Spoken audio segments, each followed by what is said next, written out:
ኃጢአትን ለማን? ሰው ሲበድል ኃጢአትን ለካህን ወይስ ለእግዚአብሔር?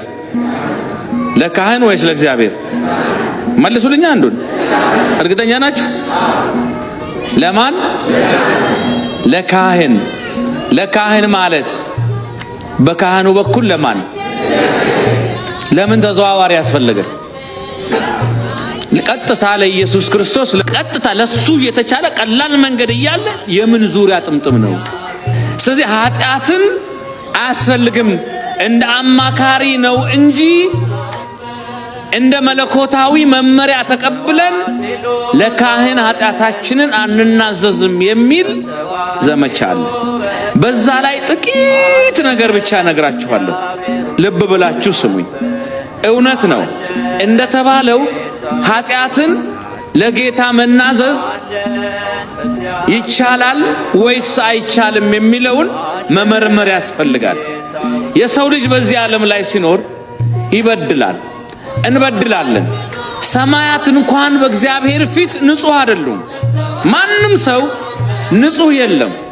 የእግዚአብሔር ቸርነት ነው እንጂ የሚያኖረን፣ ሁላችንንም ስራችን አይደለም የሚያኖረን። እግዚአብሔር ያየውን ሳያሳይ የሰማውን ሳያሰማ ሽፍን አድርጎ በቤቱ ያኖረናል። ስለዚህ ይህ እግዚአብሔር ይህ አምላክ ሰዎች በሚበድሉበት ሰዓት ለምንድነው ቀጥታ ወደሱ እንድናዘዙ ያልፈለገው? ሰው መጀመሪያ ኃጢአት ሲሰራ ሰውን ነው እግዚአብሔር ነው የፈራው? እግዚአብሔር ይስጣችሁ። ማን ነው የፈራው? ሰውን ነው። ሰው አየኝ አላየኝ፣ እዚህ አካባቢ አበሻ አለ፣ እዛ አካባቢ አበሻ የለም ብለን ሀገር ቀይረን ከተማ ቀይረን ብዙ ጊዜ በደል የምንፈጽመው ሰው አየኝ አላየኝ ብለን ነው። ሰው ሰውን ስለፈራ እግዚአብሔር ምን አለ? ሰውን አይደል የፈራችሁት? የፈራችሁትን ሰው እንደራሴ አድርጌ አስቀምጬላችኋለሁ አለ። ሰውየው ወደ ሰው አዝመራ ገባና ወደ ጎን ወደ ግራ ወደ ፊት ሳይ ማንም የለም። አዝመራ ውስጥ ገብቶ ገጠር ነው። በዶንያው ሙሉ በቆሎ ሼት ቀጥፎ ኬሻውን ሞላና ሊወጣ ሲል ወደ ላይ አየ። ማማው ላይ ባለቤቱ አለ። ሳቀበት። ደነገጥክ እንዴ አለው። አትደንግጥ፣ ፊቱንም ወደ ላይ አይተ ቢሆን ኖሮ ወደ ባሰ ጥፋት አትገባም ማለት። የሰው ልጅ መጀመሪያው ነው እግዚአብሔር ያልካለ ኃጢአት አይሰራም። ለምሳሌ በኦሪት ዘፍጥረት ስናነብ ከምዕራፍ 37 እስከ ምዕራፍ 45 የዮሴፍ ታሪክ አለ። ዮሴፍ ወደ ግብጽ ተሰደደ። የጲጥፋራ ቤት ውስጥ አገልጋይ ሆኖ ገባ።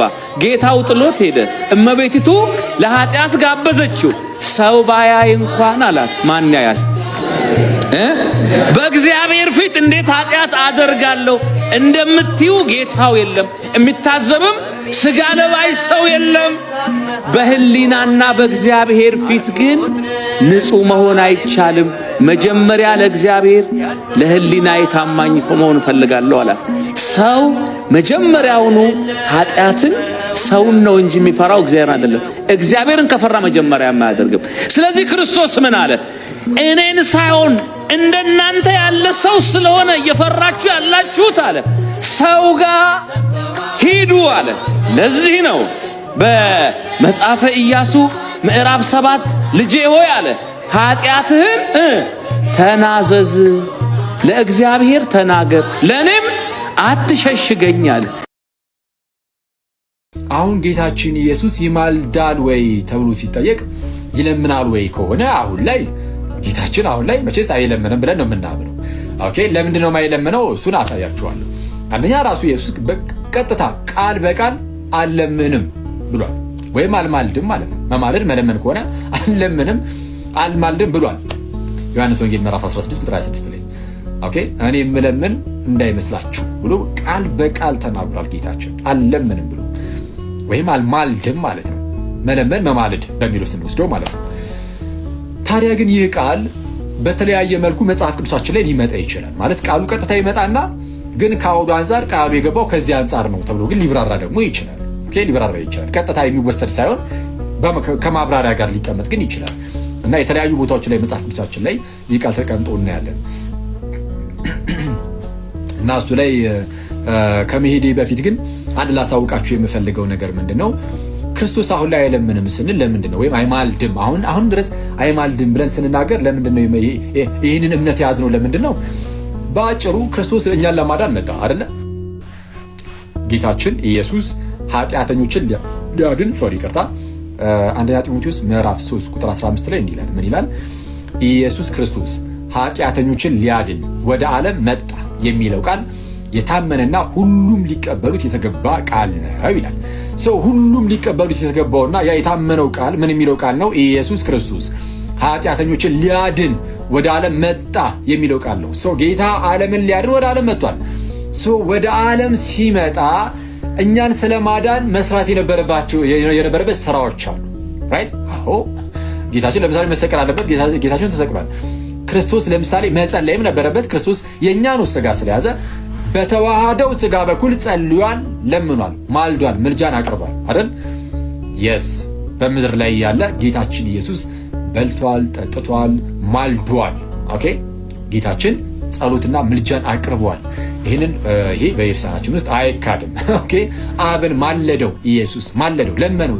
ኦኬ፣ ወደ አብ ጸለየ። ይሄንን ምድር ላይ ያለ ይሄን ሁሉ አድርጎታል። እና ራሱ ክርስቶስም ተናገረ። ምን አለ? ለምሳሌ ሉቃስ ወንጌል ምዕራፍ 22 ላይ ምንድነው? ሰይጣን እንደ ስንዴ ላበጥራችሁ ለመነ አለ ጴጥሮስ ስምዖንን። ኦኬ፣ ጴጥሮስ ስምዖንን ጌታ ኢየሱስ ምን አለው? ሰይጣን እንደ ስንዴ እንሆ ሊያበጥራችሁ ለመነ፣ እኔ ግን እምነትህ እንዳይጠፋ ስላንተ ማለዱ ወይም አማለዱ፣ ሚኒንግ ጸለዩ፣ አንተም በተመለስ ጊዜ ወንድሞችን አጽና ብሎ ሲናገረው እናያለን። ጌታችን በምድር ላይ ያለ ጸሎትን ምልጃን አቅርቧል። መጀመሪያው መታወቅ ያለበት ይሄ ነው። ተሰቅሏል፣ ሞቷል። እኔ እንግዲህ ከመሞት የሚበልጥ ነገር ምን አለ አይደለ?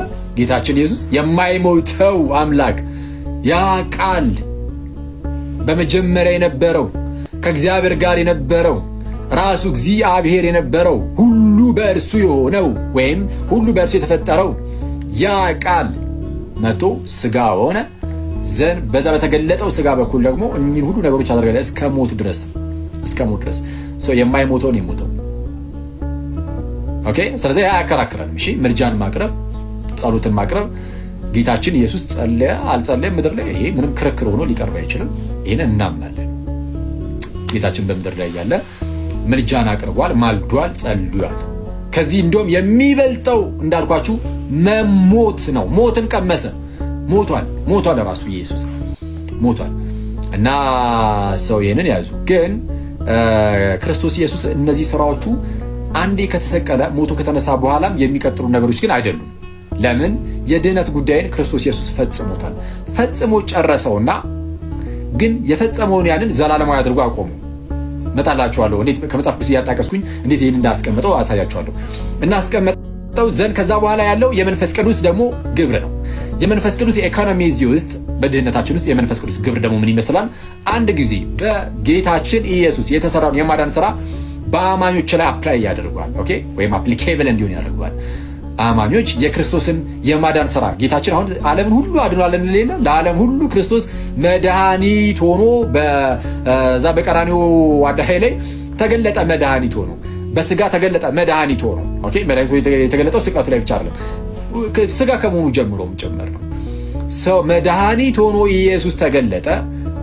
የማን መድኃኒት? እነሆ የዓለምን ኃጢአት የሚያስወግድ የእግዚአብሔር በግ ተብሎ እንደተነገረ ዮሐንስ ወንጌል ምዕራፍ 1 ቁጥር 29 ላይ መጥምቁ ዮሐንስ እነሆ የዓለምን ኃጢአት የሚያስወግድ የሕያው እግዚአብሔር በግ አይደል ያለው? የዓለምን ሁሉ ኃጢአት የሚያስወግድ ነውር የሌለበት እንከን የሌለበት የእግዚአብሔር በግ ሆኖ ጌታችን ተገለጠ። ዓለም ግን ይህንን መድኃኒት የሚያገኘው አሚን ሲል። እሺ፣ ዓለም ይህንን የመጣውን እጅግ ማራኪ የሆነ ፍቱን የሆነ ኦኬ ታላቅ የሆነ መድኃኒት ለመቀበል አሜን፣ በዛ መድኃኒት ተጠቃሚ ለመሆን መቀበል አለባት ዓለም። እሺ፣ የትኛውም ሰው ያ መድኃኒቱ ለኔ እና እዚህ ጋር ለምሳሌ 2200 ሰው ይታየኛል። ለምሳሌ ለኔና ለእናንተ ለ2000 ምናምን ሰው ሁሉ ተላከ ያ መድኃኒት። እዚህ ውስጥ ካለነው ውስጥ 10 ሰው ብቻ ያንን መድኃኒት ብንወስድ የምንድነው 10ዎቻችን ብቻ ነን። ሌሎቻችን ግን ምንም እንኳን መድኃኒቱ ለእናንተም ቢመጣ እንኳ ባለመቀበላችሁ ምክንያት ድህነቱ ለእናንተ ሳይሆን ይቀራል ማለት ነው። ስለዛ ለሚቀበሉት ሁሉ መንፈስ ቅዱስ በጌታችን የተሰራውን ይህን የድህነት ስራ እነሱ ላይ እያደረገ ወደ ድህነት እንዲመጡ ያደርጋቸዋል፣ እንዲድኑ ያደርጋቸዋል። ይህ የመንፈስ ቅዱስ ስራ ነው። መንፈስ ቅዱስ በክርስቶስ የተሰራውን ስራ በእናንተ ላይ ያደርጋል። ክርስቶስ ግን ይህን የድህነት ስራ አንድ ጊዜ ጨርሶት ነው በአባቱ ቀኝ የተቀመጠው። ከዚህ ጋር በተያያዘ ዮሐንስ ወንጌል ምዕራፍ 17 ላይ ሊቀ ካህናት እንደመሆኑ ጌታችን ኢየሱስ የጸለየው ጸሎት አለ። ምን ሲል ጸለየ ኢየሱስ? ዮሐንስ ወንጌል ምዕራፍ 17 ቁጥር 4 ላይ ላደርገው የሰጠኸኝን ስራ ፈጽሜ ይላል። ልክ ላደርገው እኔ ላደርገው የሰጠኸኝን ስራ ፈጽሜ ሚኒንግ አኮምፕሊሽ አድርጌ ፈጽሜ በምድር አከበርኩህ አለ። አባቱ በምድር አከበርኩህ። ምን አድርጌ ነው በምድር አከበርኩህ አለ? ላደርገው የሰጠኸኝን ስራ ፈጽሜ አኮምፕሊሽ አድርጌ የተሰጠውን ስራ ጌታችን ኢየሱስ ያንን ግብር ፈጽሞ በምድር አከበረው። ይሄ ወደ መስቀሉ ሊወጣ ሲል የተናገረው ነገር ነው። ኦኬ ቅርብ ላይ ሆኖ ማለት ነው። ስለዛ ጌታችን ኢየሱስ አንዴ የሚልኩ ሰዎች አሉ ውስጥ ጌታችን ኢየሱስ በመስቀል ላይ እጆቹን ተቸንክሮ 19ኛው እዛው ዮሐንስ ወንጌል 19 ምዕራፍ ላይ ተሰቀለና ተፈጸመ አለ። ጌታ ኢየሱስ ተፈጸመ አለ እና ኢየሱስ የሚያስፈልገው የድህነት ስራ ሁሉ ፈጸመ፣ ጨረሰ። ስለዚህ ስለ ኃጢአት የሆነ ነገር ሁሉ አሁን ክርስቶስ ስለ ኃጢአት የሆነ የሚያደርጋቸው ነገሮች ማለት ስራዎች የሉ። አንድ ጊዜ ሰራ፣ እሱ ለዘላለም በቂ ሆኖ ተቀምጧል። አሁን ክርስቶስ ምንም አይሰራም ማለት ከኃጢአት ጋር በተያያዘ የጎደለው ነገር የለም። የጎደለው ነገር ማለት ነው። ከዛ አንጻር ነው ምንም የሚሰራ የለም ስል የጎደለ ነገር ሆኖ የሚጨምርለት ነገር ምንም አይኖርም። ያችኑ አንዴ የተሰራችው ስራ ግን ለዘላለም እንድትቀጥል ግን ኢየሱስ በአብ ቀኝ መቀመጥ ነበረበት። እሱን ትንሽ ነገር ላችኋለሁ። አክቹዋሊ ግን እስካሁን ድረስ ካወራሁት ውስጥ መያዝ ያለባችሁ የትኛው ነው? ኢየሱስ አንድ ጊዜ የድህነት ስራችንን ሰርቷል፣ ጨርሷል። ስለዛ ድጋሚ አሁን የሆነ ነገር ለኃጢአታችሁ እናንተ ኃጢአታችሁ ይቅር እንዲባል ምናምን የሆነ መስራት ያለበት ነገር የለም፣ አይጠበቅበትም። አንድ ጊዜ ሊያደርገው የሚገባውን ነገር አኮምፕሊሽ አድርጓል፣ ፈጽሞ አደረገው፣ ተፈጸመ አለ። ስለዛ ኃጢአታችን ሁሉ አንጽቶ ምናምን ከጨረሰ በኋላ ነው የሄደው። እንደዛ አይደል የሚለው ማን? ጳውሎስ የት? ዕብራውያን መልእክት ምዕራፍ 1 ቁጥር 3 ላይ እርሱ የክብሩ ነጸብራቅና የባህሪው ምሳሌ ሆኖ ይላል። ልክ እርሱ ጌታችንና መድኃኒታችን ኢየሱስን ነው አይደለ? ከላይ ጀምሮ ምን ብሎ ነው የተናገረው? እግዚአብሔር በብዙ አይነትና በብዙ ጎዳና ለአባቶቻችን በነቢያት ተናግሮ ይላል አይደለ? ከጥንት ጀምሮ እግዚአብሔር በብዙ አይነትና በብዙ ጎዳና ለአባቶቻችን በነቢያት ተናግሮ፣ በፊት ለነበሩት አባቶቻችን እግዚአብሔር በነቢያት ነበር የተናገረው ነው። ዘናውንስ ሁሉን ወራሽ ባደረገው ደግሞም ዓለማትን በፈጠረበት ወይም ዘመናትን ተብሎ ሊተረጎም ይችላል። ባይዚ ቅዱስ ዮሐንስ አፈወርቅ ዘመናትን ብሎ ይተረጉመዋል። የዓለማትን በፈጠረበት የሚለውን ኤዮንስ የሚለው የግሪክ ቃል ዘመናትን ጊዜያትን የሚያመለክት ስለሆነ ጊዜያትን ሳይቀር የፈጠረው በልጁ ነው። ልጁ ከጊዜ ውጭ ነው፣ ዘላለማዊ ነው ልጁ። ዘመናትን ጊዜያትን በፈጠረበት በልጁ በዚህ ዘመን መጨረሻ ለእኛ ተናገረን እኮ አለ።